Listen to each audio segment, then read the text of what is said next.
الله تعالی فرمایي آیا خلک دا ګمان کوي چې یوازې په همدومره ویلو به موږ پرېښودل شو چې موږ ایمان راوړی او موږ به نه ازمایل کیږو، په داسې حال کې چې موږ هغه ټول خلک ازمایلي چې له دوی نه مخکې تیر شوي دي او دوی به هم ازمایل کیږي. الله خو به ضرور ګوري چې څوک ریښتینی او څوک دروغجن دي او کوم خلک چې بد اعمال کوي آیا هغوی دا خیال دی چې زموږ له واکه به ووځي؟ دا ډیر غلط حکم دی چې هغوی یې کوي.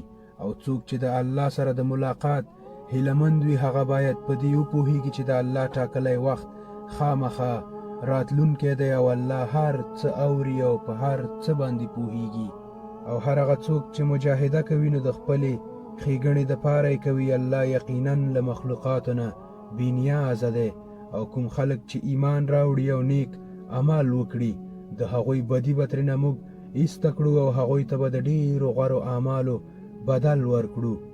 او موږ انسان ته وصیحت کړی چې د خپلې مور او پلار سره د نیکۍ چلند کوئ، او که هغوی په تا ټینګار وکړي چې زما سره داسې کوم معبود شریک ونیسه چې ته یې زما د شریک په توګه نه پیژنې، نو د هغوی خبره مه منه. او همدا زما لوري ته ستاسې د ټولو راګرځېدل دي او بیا به زه درته دروښیم چې تاسې څه کارونه کول. او کومو خلکو چې ایمان راوړی او نیک عملونه یې کړي وي هغوی به په یقیني ډول په صالحینو کې داخل کړو.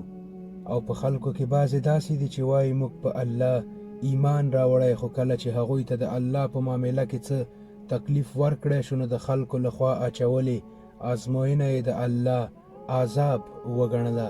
اوس که ستا د رب لخوا بریا او مرسته راغله نو همدا سړی به وایي چې موږ خو له تاسې سره وو.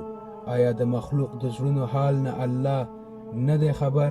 او الله خو به ضرور دا ګوري چې څوک مؤمنان او څوک منافقان دي.